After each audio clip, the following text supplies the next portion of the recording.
They are not creating new leaders, wonderful leaders. ఒకసారి రమ్యారావు గారికి ఇద్దాం అవకాశం. అప్పటి నుంచి ఉన్నారు. రమ్యారావు గారు చెప్పండి. ఎందుకు పోగొట్టుకున్నారు జీవన్ రెడ్డిని? కాంగ్రెస్ పార్టీ ఒక కార్యకర్త నుంచి జీవన్ రెడ్డి గారు లాంటి పెద్ద లీడర్ వరకు కాంగ్రెస్ పార్టీ ఎప్పుడు ఎవరిని పోగొట్టుకోవాలని అనుకోదు.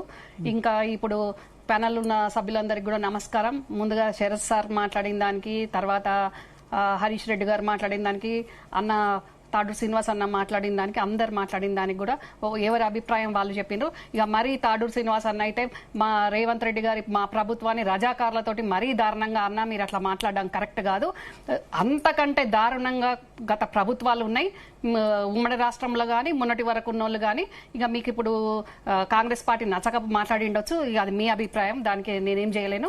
ఇంకా హరీష్ రెడ్డి గారు ఇందాక మాట్లాడిండ్రు, మరి శరత్ సార్ అన్నట్టు గుర్తుంది ఈ తొక్కుడు భాష ఏంది, తొక్కుడు రాజకీయం ఏంది అని. ఓకే సార్ అన్నారు, కానీ హరీష్ రెడ్డి గారు ఇందాక ఏమన్నారు, సెకండ్ లీడర్ని చేయలేదు ఎవరిని అని మీరు అన్న పక్షంలో డెఫినెట్ గా నాయకుడు అంటే అట్లనే ఉంటాడు, తొక్కుతారు కంపల్సరీగా, లేకుంటే ఆయన ఎట్లా ఎదుగుతాడు అని అన్నారు. అంటే మరి మా ముఖ్యమంత్రిని అనే ముందు ఈ బీఆర్ఎస్ వాళ్ళు మరి ఈ తొక్కుడు అనేది వాళ్ళ నుంచే స్టార్ట్ అయింది కదా. మరి అంటే తొక్కిండ్రు అని అంటే మరి ఆయననేమో ఆయన కాన్స్టిట్యున్సీలో ఒక్క కార్యకర్తను కార్యకర్తలాగానే చూసిండ్రు, ఎప్పుడు కనీసం సెకండ్ స్థాయి కాదు థర్డ్ స్థాయి కూడా ఎదగనియలేదు. అంటే బరాబర్ అట్లా తొక్కుకుంటూ వచ్చిన ఆయనను ఈ రోజు మేము వెల్కమ్ చెప్తాం. అన్నారు మీరు కావాలంటే మళ్ళీ చూసుకోండి. చెప్పండి. ఇప్పుడున్నటువంటి ప్రస్తుత రాజకీయాల్లో నడుస్తున్నటువంటి ట్రెండ్ గురించి చెప్పిన ఏ ఒక్కరు కూడా ఒక సీట్ ని వదులుకోవడానికి సిద్ధంగా లేరు. పాతుకుపోతారు, జనరేషన్స్ పాతుకుపోతారు, కొత్తోళ్ళని రానివ్వరు. ఇంకెవరన్నా అక్కడికి వస్తా అంటే కాదు హరీష్ గారు, నేను అనేది ఏంటి అని అంటే, నేను అనేది హరీష్ గారు ఒక్క మాట, హరీష్ గారు మీరు ఒక్కరిని కూడా కార్యకర్త లాగానే ఉంటాము మేము, ఎవరిని ఒక మహిళలను ఎంకరేజ్ చేయము, మీలాగా యూత్ ఎంకరేజ్ చేయము, ఎవరిని ఎంకరేజ్ చేయము. ఎప్పుడు కూడా నేనే రాజు, భరత్ గారు చెప్పినట్టు నేనే రాజు నేనే మంత్రి అన్నట్టు అట్లా కాదండి. ఇప్పుడు భరత్ గారు మీరు కూడా ఒక మాట అన్నారు, రాష్ట్ర వ్యాప్తంగా జీవన్ రెడ్డి గారు అంటే తెలియదు ఎవరికి లేదు అన్నారు. ఎవరికి తెలుసు అంటే ఓన్లీ ఉమ్మడి జిల్లా వరకు తెలుసు. ఇప్పుడు మొత్తం ఉత్తర తెలంగాణ కాదు, తెలంగాణ అంతా కూడా ఎక్కడికి వెళ్ళినా గానీ ఒక పాలిటిక్స్ లో ఉన్న లీడర్స్ కు తప్ప మొత్తం ప్రజలల్లో అందరికి జీవన్ రెడ్డి గారు ఏం తెలుసండి, మొత్తం తెలంగాణ అంతా జీవన్ రెడ్డి గారు ఎప్పుడు కాంగ్రెస్ పార్టీని బలపరిచిండ్రు, కాంగ్రెస్ పార్టీ కోసం ఆయన పాదయాత్రలు చేసిండ్రా, లేకుంటే మీటింగ్స్ అటెండ్ అయినరా, కనీసం ఎలక్షన్స్ లో ఏ ఎలక్షన్ వచ్చినా ఆయన అసెంబ్లీ వరకే ఆయన పరిమితం అయ్యి ఉండి ఆయన గెలవడమో ఓడిపోవడమో జరిగింది తప్ప పక్క కాన్స్టిట్యున్సీకి వచ్చి కూడా పక్క కాన్స్టిట్యున్సీ లీడర్ కోసం కూడా గెలిపించడానికి ఆయన కృషి చేసింది లేదు. ఆయనకే ఇబ్బందికరమైన పరిస్థితి ఉండే. కాబట్టి హరీష్ గారు మీరు, శరత్ సార్ మీరు కూడా తొక్కుడు రాజకీయం అంటే రాజకీయాల్లో ఒకటి పాత్ర పెడతా అంటాడు, ఒకటి బూంద పెడతా అంటాడు, ఒకటి తొక్కుతా అంటారు, అది అంటారు. అయినా కూడా మా ముఖ్యమంత్రి మా పార్టీకి మా రేవంత్ రెడ్డి గారు లేటుగా వచ్చినా ఇప్పటికి కూడా పక్కకున్న బట్టి విక్రమార్క గారిని కానివ్వండి, ఉత్తమన్న గారిని కానివ్వండి, అన్న నడవండి అని చేతి పట్టుకొని అన్న అని అంటున్నారు. కానీ ఇష్టం ఉన్నట్టు పేర్లు పెట్టి ఆయన ఏం పిలవట్లేదు, ఎవరిని అగౌరవపరచట్లేదు. ఇంకా తొక్కుకుంటూ మాట్లాడు అని అంటే కొన్ని సందర్భాల్లో డెఫినెట్ గా మాట్లాడాల్సి వస్తుంది కాబట్టి ఆయన మాట్లాడారు. కానీ అది తొక్కుడు అనే పదాన్ని జీవన్ రెడ్డి గారి మీద రేవంత్ రెడ్డి గారు ఎప్పుడు ప్రదర్శించలేదు, ప్రయోగించలేదు. భరత్ గారు సారీ, మీరు కూడా కోట్ల మంది విదేశాల్లో ఉన్న వాళ్ళు కానివ్వండి, తెలంగాణలో ఉన్న వాళ్ళు కానివ్వండి, అందరు ఈ డిబేట్ చూస్తున్నప్పుడు మీరు ఆ రకంగా దయచేసి కామెంట్స్ ఒకసారి మీకు చదివి వినిపిస్తాను. ఆఫ్టర్ ఎర్రవెల్లి ఫామ్ హౌస్ లో మీటింగ్ అయిన తర్వాత కాంగ్రెస్ అధిష్టానం తెలంగాణపై పట్టు కోల్పోయింది. ఒకప్పుడు పీసీఆర్ బయట ఉంటే ప్లే చేయండి, జీవన్ రెడ్డి గారు బయట ఉంటే, కాంగ్రెస్ అధిష్టానం తెలంగాణపై పట్టు కోల్పోయింది. ఒకప్పుడు పీసీసీ చెప్పినట్టు సీఎం నడుచుకునేవారు, కానీ ఇప్పుడు సీఎం చెప్తే పీసీసీ అమలు చేస్తుంది. త్వరలోనే జగిత్యాల్లో భారీ బహిరంగ సభ పెట్టి కేసీఆర్ సమక్షంలో జాయిన్ అవుతా. పీసీసీ తప్పు చేసి ఆ నింద ఏఐసీసీపై వేస్తోంది. నాకు 14 సార్లు బీఫామ్ ఇచ్చారంటే అది నా సమర్థతతోనే ఇచ్చారు. నేను కంటెంట్ ఉన్న నాయకుడిని కాబట్టే కాంగ్రెస్ పార్టీ టికెట్ ఇచ్చింది. అధికార పార్టీ నుంచి ప్రతిపక్షంలోకి ఎందుకు వెళ్తున్నానో మీకే తెలియాలి. కాంగ్రెస్ ప్రభుత్వం తిరోగమనంలో ప్రయాణిస్తోంది. కాంగ్రెస్ పోవాలి, కేసీఆర్ రావాలి అని ప్రజల్లో చర్చ మొదలైంది. మిగిలిన 2.5 ఏళ్లైనా కాంగ్రెస్ ప్రభుత్వం బాగా పనిచేయాలని కోరుకుంటున్నా. ఉందా పీసీఆర్ బయట? ప్రజలు తప్పు ప్లే చేయండి. అన్నాడు 23 అంటే 10 సంవత్సరాలు పట్టిందా మార్పు కోరడానికి? ఇవాళ 2.5 సంవత్సరాలుగా మార్పు కోరుతున్నారు. ఇవాళ ఏదైతుందో రేవంత్ రెడ్డి పోవాలి, కేసీఆర్ గారు రావాలి అనే ఒక నినాదం ప్రజలకు వెళ్తుందని చెప్పంటున్నా. రేవంత్ రెడ్డి గారు పోవాలి, కాంగ్రెస్ పార్టీ మార్పు కావాలి, కేసీఆర్ గారు రావాలి, బీఆర్ఎస్ పార్టీ రావాలని చెప్పని ప్రజలకి వెళ్ళి నినాదం వస్తుందని చెప్పంటున్నా నేను. దాన్ని ఆలోచన చేయండి. ఇంకా 2 ఏళ్ళు అధికారం ఉండేది ఉన్నది. కాంగ్రెస్ పార్టీ ఇంకా 2 సంవత్సరాల అధికారంలో ఉండేది ఉన్నది. కానీ ఈ 2 సంవత్సరాల కాలమైనా మెరుగైన పాలన ఇవ్వడానికి ప్రయత్నం చేయండి. ప్రజాహితం కోసం పనిచేయండి. అది ఆలోచన చేయకుండా జీవన్ రెడ్డి ఎందుకు పోతుండే? నేను అధికార పార్టీ పోతలేను కదా. 2014 ఏదైతే ఎప్పుడైతే బీఆర్ఎస్ ప్రభుత్వం అధికారం ఉన్నదో, నా కాలంలో బీఆర్ఎస్ పార్టీ చేయడానికి ఏదైతే ఉందో కేసీఆర్ గారు ఒక విధంగా ఏదైతే కలిసి పనిచేయాలని చెప్పి కోరిందని చెప్పంటున్నాను నేను. అభివృద్ధికి తోడ్పడాలని చెప్పంటున్నాను నేను. ప్రదేశ్ కాంగ్రెస్ నిస్సహాయత, అధిష్టానం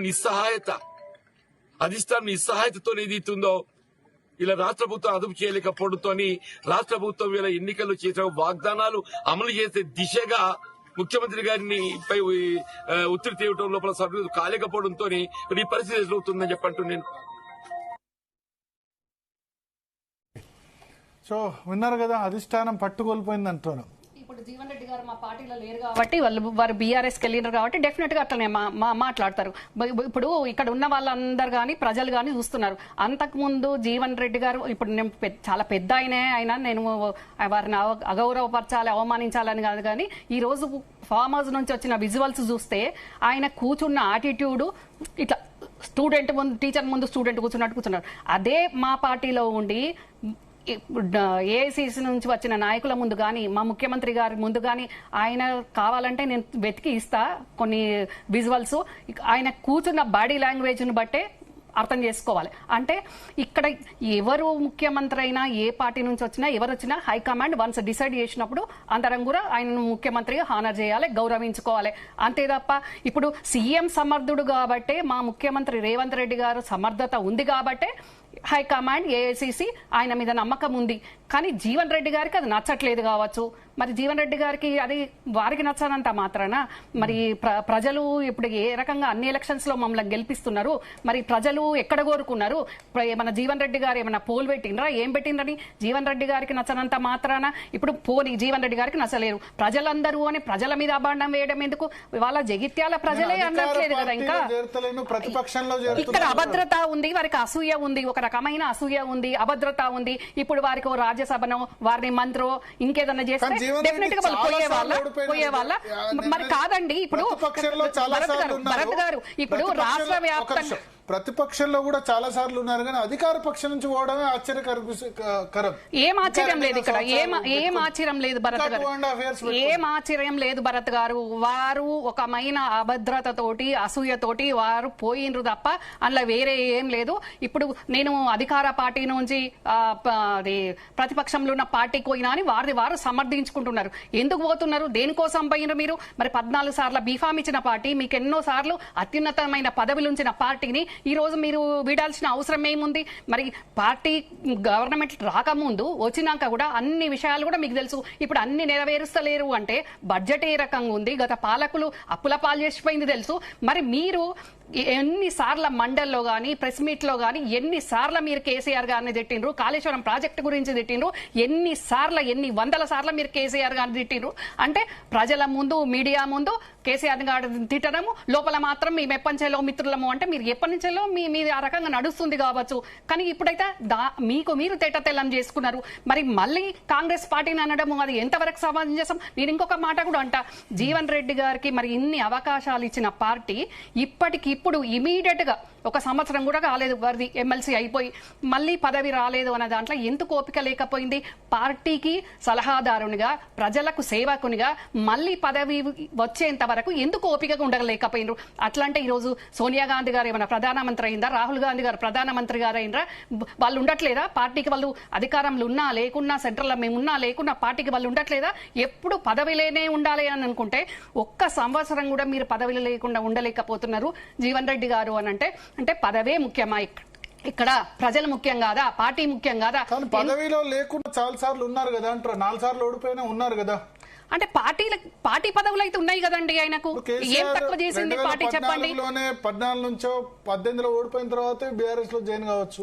కాదండి, వారి మీద ఎంత గౌరవం ఉంటే ఈ రోజు ఏఐసిసి నుంచి పిసిసి ప్రెసిడెంట్ వరకు మంత్రుల వరకు కూడా వారి ఇంటికి హైదరాబాద్ నుంచి వాళ్ళ ఇంటికి వెళ్లి వారి మీద ఉన్న గౌరవంతో వారి మీద ఉన్న రెస్పెక్ట్ తోటే వారి దగ్గరికి వెళ్ళి వెళ్ళకండి ఉండండి పార్టీలని కన్విన్స్ చేస్తే ఇవన్నీ కాకుండా మున్సిపల్ చైర్మన్ ఆయన చెప్పిన వాళ్ళకి ఇస్తే అయిపోతుండే.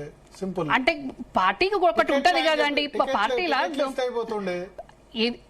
ఇవ్వాల్సిన అన్ని ఇచ్చిందండి. అంటే ప్రతిసారి కూడా నేను చెప్పిందే శాసనం, నేను చెప్పిందే నడవాలి. జగిత్యాల గానీ సీఎం రేవంత్ రెడ్డి గారు కానీ పిసిసి జగిత్యాలలో జీవన్ రెడ్డి అంటే కాంగ్రెస్, కాంగ్రెస్ అంటే జీవన్ రెడ్డి కదా, వేరే కదా. ఎవరంటున్నారండి? మీరు అంటున్నారా? జీవన్ రెడ్డి గారు చెప్పిన ఈ స్లోగన్ ఏ ప్రజలు అనలేదండి ఆ మాట. మీరు ప్లీజ్ దయచేసి ఏ ఒక్కరిని అక్కడ ఎదుగుని ఏం చేస్తారు చెప్పండి. ఒక ఎగ్జాంపుల్ చెప్తా. 2023లో పిసిసి దరఖాస్తులు ఆహ్వానించింది. ఏంది? కాంగ్రెస్ పార్టీ నుంచి దరఖాస్తులు పోటీ చేసుకునేందుకు క్యాండిడేట్లు ఆహ్వానించింది. మీరు కూడా కరీంనగర్ నుంచి అప్లై చేసి ఉంటారు అసెంబ్లీ కదా. రాష్ట్రంలో 119 సీట్లు, 2 సీట్ల నుంచి 1 మాత్రమే అప్లికేషన్ వచ్చింది. ఆ 2 సీట్లు ఏందో తెలుసా? ఒకటి కొడంగల్, 2 జగిత్యాల. ఉత్తమ్ కుమార్ రెడ్డి దగ్గర, బట్టి విక్రమార్క దగ్గర కూడా మేము పోటీ చేస్తామని చెప్పి కాంగ్రెస్ పార్టీ నుంచి అప్లికేషన్ పెట్టుకున్నారు. అంటే కాంగ్రెస్ అంతా అంటే one side leadership. Revanth Reddy, Jeevan Reddy ఇద్దరు ఉన్న చోట మాత్రమే సెకండ్ అప్లికేషన్ రాలే. మధిరలో బట్టి విక్రమార్క దగ్గర పోటీ చేస్తామన్నారు, కోమటిరెడ్డి వెంకటరెడ్డి నల్గొండలో పోటీ చేస్తామన్నారు, మునుగోడులో పోటీ చేస్తామన్నారు, పొంగులేటి శ్రీనివాసరెడ్డి దగ్గర కాంగ్రెస్ పార్టీ నుంచి పోటీ చేస్తామని వేరే వాళ్ళు అప్లికేషన్ పెట్టుకున్నారు. ఉత్తమ్ కుమార్ రెడ్డి దగ్గర పెట్టుకున్నారు. ఓన్లీ జగిత్యాల, కొడంగల్. సో అంతా ఏంటంటే 1 to 10 ఆయనే సెకండ్ గ్రేడ్ లీడర్. మీరు ఇద్దరిని కంపేర్ చేయొద్దు. కొడంగల్ రేవంత్ అన్నది, జీవన్ రెడ్డి గారిది అసలే కంపేర్ చేయకండి. రేవంత్ అన్న పిసిసి ప్రెసిడెంట్ కాబట్టి డెఫినెట్ గా ఈయన మీద పోటీ చేయాల్సిన అవసరం లేదు. డెఫినెట్ గా కాంగ్రెస్ పార్టీ అధికారం చేయొచ్చని నేను అనట్లేదు. అక్కడ ఉన్న వాళ్ళు డిసైడ్ చేసుకోవాలి. ఇక్కడ కొడంగల్ ప్రజల అభిప్రాయం అది. మాకు రేవంత్ రెడ్డి ఒక్కడే నాయకుడు, రేవంత్ రెడ్డి కావాలి అని అనుకున్నారు కాబట్టి ఎవరు పోటీకి రాలేదు. కానీ జగిత్యాల డిఫరెంట్ కదండి. జగిత్యాలకు వెళ్ళి మీరు ఇక్కడ నుంచి క్లియరెన్స్ ఇవ్వడం కాదు. భరత్ గారు లైవ్ లో తెలుసుకోనండి ఏ కార్యకర్తనైనా. ఈ రోజు ఆయన చేసిన డిసిసి ప్రెసిడెంట్ నందయ్య గారు ఎవరో వారే మాట్లాడుతున్నారు కదా. ఎవరిని ఎదుగరిచ్చిండ్రు చెప్పండి? ఒక్క మనిషిని ఎదుగనిచ్చిండ్రా ఆయన? ఒక్క కార్యకర్తను ఎంకరేజ్ చేసిండ్రా? ఉమ్మడి జిల్లా ఆయన కనీసము నాలాంటి దానికి కూడా ఏ రోజు ఆయన సపోర్టింగ్ గా లేదు. నామినేటెడ్ పదవి కాదండి, నాకు ఎమ్మెల్యే టికెట్ కూడా అడ్డుకున్నారు. డెఫినెట్ గా టికెట్ లో ఆయన ఉండేనా రోల్? ఉండేనండి. ఎట్లా? జగిత్యాల కదా, మీరే అన్నారు జగిత్యాల తప్ప వేరే తెలియదు. జగిత్యాల తప్ప వేరే తెలియదని లేదు. జగిత్యాల వరకే ఆయన పరిమితమైనరు. ఆయన కాన్స్టిట్యున్సీ ప్రజల వరకు ఆయన పరిమితమైనరు తప్ప ఆయన అన్నిట్లో ఇన్వాల్వ్ అయినరు. పక్కకు 4-5 కాన్స్టిట్యున్సీలో డెఫినెట్ గా ఇన్వాల్వ్ అయినరు. శ్రీధర్ బాబు గారు నాకు సైన్ చేస్తే కూడా ఎందుకు చేసినావు అన్న సందర్భం కూడా ఉంది. ఇప్పుడు అట్లాంటివన్నీ చెప్పుకుంటే కూడా బాగుండదు. నేను ఒకటే ఎగ్జాంపుల్ చెప్తా భరత్ గారు. నేరెళ్ల బాధితుల అంశంలో మాజీ లోక్సభ స్పీకర్ మీరా కుమారి గారు వారు వస్తే మేం పార్టీ మొత్తం, అప్పుడు ఉత్తమన్న PCC president, total entire party ఇప్పుడున్న అక్కడ ఉన్న సబితమ్మ గారితో సహా మేమందరం నేరెళ్ల బాధితుల దగ్గరికి వెళ్లి వచ్చి పరామర్శించి మళ్ళీ మేము కరీంనగర్ మా పార్టీ ఆఫీస్ లో ప్రెస్ మీట్ పెట్టుకున్న సందర్భంలో మీరా కుమార్ గారు ఎక్కడ, నేనెక్కడండి, నా వయసు ఎక్కడ, ఆమె వయసు ఎక్కడ, ఆమె ప్రోటోకాల్ ఎక్కడ, నా ప్రోటోకాల్ ఎక్కడ? నేను ఒక రాష్ట్ర అధికార ప్రతినిధిని అయినా ఆవిడతో పాటు మాకు స్టేజ్ ఇచ్చిండ్రు, చైర్ ఇచ్చిండ్రు. ఆ ప్రెస్ మీట్ లో మేము కూర్చున్నాం. కానీ ఏ రోజన్నా జీవన్ రెడ్డి గారు కరీంనగర్కి వచ్చి ప్రెస్ మీట్ పెట్టిన సందర్భంలో మాకు ఇన్ఫర్మేషన్ ఉండదు. నేను ఒక జిల్లా స్థాయి కూడా కాదు, రాష్ట్ర స్థాయి నేను ఆ పదవిలో ఉంటే కూడా ఏ రోజు కూడా అంటే వారు ఒకరిని ఎదగనియకుండా, ఒకరిని ఎంకరేజ్ చేయనీయకపోవడానికి నేను చెప్తున్నా తప్ప వారి మీద వేరే రకమైన మాకు ఎలాంటిది ఏం లేదు, ద్వేషం లేదు, అలాంటి లేదు. అంటే చెప్తున్నానండి. ఇప్పుడు మీరా కుమారి గారి మీద మేమెంత అండి? అట్లాంటి ఆమెని పార్టీలో ఉన్న వాళ్ళని గౌరవించాలి, గుర్తించాలి అనే దాంట్లో అట్లుండాలండి లీడర్షిప్ అంటే. కానీ వీళ్ళకెందుకు వాళ్ళకెందుకు? కొంచెం మనం మంచిగా మాట్లాడితే కూడా ఇట్లా చూసే స్వభావం ఉంది జీవన్ రెడ్డి గారికి. ఏం చెప్పమంటారు చెప్పండి? జీవన్ రెడ్డి గారు జగిత్యాలకు చేసిన సేవ ఏంది చెప్పండి? ఫస్ట్ ముందు చెప్పండి. భరత్ గారు మీరు అంతా క్లీన్ చిట్ ఇచ్చారు. ఈ హరీష్ రెడ్డి గారు చెక్కబల్ల ఉంది, దాన్ని ఫోటో పంపిస్తున్నారు. హరీష్ రెడ్డి గారు దయచేసి నా నెంబర్ తీసుకొని మీరు షేర్ చేయండి. మీరందరూ కూడా ఇప్పుడు మన కళ్ళ ముందు కనపడేదే అంత మేడిపండు మేలిమై ఉన్నట్టు కనపడుతుంది. కానీ ఎవరు కానీ చెప్పండి. మీరు ఇందాక జీవన్ రెడ్డి గారు ఎవరిని ఎదగనియలేదు ఉమ్మడి జిల్లాలో అన్నారు.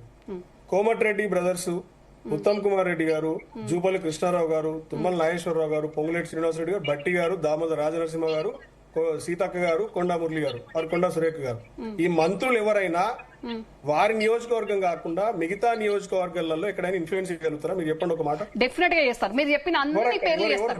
మీరు చెప్పిన అన్ని పేర్లు చేస్తారండి.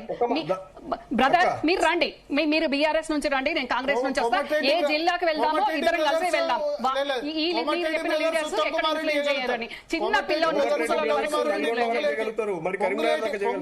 కోమటిరెడ్డి బ్రదర్స్, ఉత్తమ్ కుమార్ రెడ్డి వీళ్ళంతా చాలా ఇన్ఫ్లుయెన్స్ చేయగలుగుతారు. వాళ్ళ జిల్లా వరకే భరత్ గారు. ఎందుకు హరీష్ గారు మీ పార్టీకి వచ్చి 12 గంటలు కూడా గడవలేదు జీవన్ రెడ్డి గారు. ఇప్పుడు కేసీఆర్ పోసిన జీవగంజి జీవన్ రెడ్డి గారికి దిక్కయింది. మీరేమో అట్లా మాట్లాడితే ఎంతవరకు కరెక్ట్ అండి? నేను అంటుంది ఏంటంటే మీరు అన్నదాన్ని అడుగుతున్నారు. నేనేమనలేదు, మీరు అన్నదాన్ని నేను అంటున్నాను కదా. తప్ప మిగతా జిల్లాలో ఇన్ఫ్లుయెన్స్ నామమాత్రం ఏముండదు అంటున్నా. నామమాత్రం అసలే కాదు, నామమాత్రం అసలే కాదు. మీరు రండి బ్రదర్, మీరు రండి సార్. శరత్ సార్ ప్యానల్ ఉన్న అందరం కలిసి వెళ్దాము. ఇప్పుడు మీరు ఏవైతే బ్రదర్ మీరు చెప్పినరో ఆ పేర్లు ఉన్నోళ్ళు వాళ్ళ దగ్గర కాదు, మొత్తం రాష్ట్ర వ్యాప్తంగా వాళ్ళు ఇన్ఫ్లుయెన్స్ పర్సన్సా కాదా అనేది వెళ్దాం. రండి, లైవ్ లోకి వెళ్ళి మాట్లాడాలి. ఇప్పుడు మనం ఇలా డిబేట్ల కూర్చొని మాట్లాడడం కాదు. మీరు మా లీడర్స్ తగ్గించి మాట్లాడతాము. ఇప్పుడు వచ్చిన జీవన్ రెడ్డి గారిని నెత్తి మీద పెట్టుకుంటాము అంటే మీ పార్టీకి వచ్చినప్పుడు నెత్తి మీద పెట్టుకుంటారు, ఇంకెక్కడైనా పెట్టుకుంటారు, రేపు ఎక్కడ ఎత్తేస్తారో కూడా మాకు తెలియదు ఆ విషయం. కానీ మీరు అట్లా దయచేసి మాట్లాడకండి. మీ హరీష్ రెడ్డి గారు మీరు మరి మీరు చెప్తున్నారు, కానీ మేము దగ్గరుండి చూసిన వాళ్ళం. నేను కూడా కాంగ్రెస్ పార్టీలో 12 సంవత్సరాల నుంచి ఉంటున్నా. హరీష్ రెడ్డి గారు మాకు తెలుసు కదా మా లీడర్స్ అటిట్యూడ్ ఏంది, మా పక్క కాన్స్టిట్యున్సీ పక్క జిల్లానే అన్ని. కాబట్టి జీవన్ రెడ్డి గారి గురించి మాకు తెలుసు. మీకు 40 సంవత్సరాలుగా పార్టీలో ఉన్న వ్యక్తిని పోగొట్టుకుంటే బాధ లేదా? అధికార పార్టీలోంచి ప్రతిపక్షం పోతే బాధ లేదా? పీడా పోయిందన్నట్టే అనుకుంటున్నారు. భరత్ గారు దయచేసి మీరు ఆ మాట అనద్దు. పీడా పోయిందని మేము ఎందుకు అనుకుంటామండి? పీడా పోయిందని మేము ఎందుకు అనుకుంటామండి? పీడా పోయిందని మేము అనుకుంటాం. ఈ రోజు మేము ఒక్కరం కూడా, నాతో పాటు మా పార్టీలు ఉన్న ఎవరు కానీ ఇలాంటి మాట మాట్లాడలేదు. కానీ ఇప్పుడే మీరు బయట వేసిండ్రు. ఇప్పుడు అలా జీవన్ రెడ్డి గారు ఏం మాట్లాడుతున్నారు? రేవంత్ రెడ్డి ఓవన్నట మారాలన్నట. ఏ ప్రజలు అంటున్నారండి? అదొక జీవన్ రెడ్డి గారి అభిప్రాయం. ఏ ప్రజలు అంటున్నారు చెప్పండి? ఏ ప్రజలు అంటున్నారో చెప్పాలి మరి. శరత్ గారు ఒక నిమిషం సార్ ప్లీజ్ 1 మినిట్. జగిత్యాల ప్రజలు జీవన్ రెడ్డి గారు పోవాలి, మార్పు రావాలి అని అనుకునే ఆ సంజయ్ గారికి ఆయనకు అవకాశం ఇచ్చిండ్రు. మరి జీవన్ రెడ్డి గారు కరెక్ట్ నిత్యం ప్రజల నుండి అక్కడనే ఉన్న వాళ్ళైతే మరి ఎందుకు గెలవకపోతున్నారు? మరి ఎందుకు గెలవలేకపోయినారు? ఎఫెక్టెడ్ అయితే ఎందుకు గెలవలేకపోయినారు? మరి రేవంత్ రెడ్డి గారు అన్నిసార్లు ఓడిపోయినరా? భరత్ గారు ఇప్పుడు జీవన్ రెడ్డి గారు కంటి ఆపరేషన్లు చేశారు. ఆయన కూడా నిత్యం ప్రజల్లో ఉండేవాడు. అక్కడ లోకల్లో 50. నేను అదే అంటున్నానండి.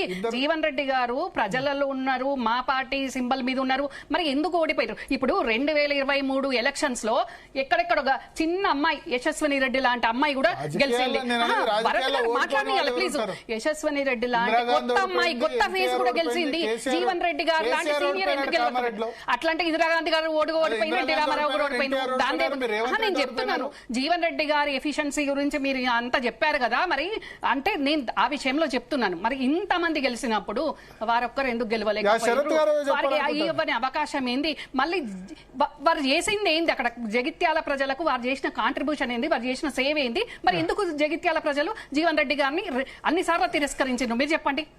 శరత్ గారు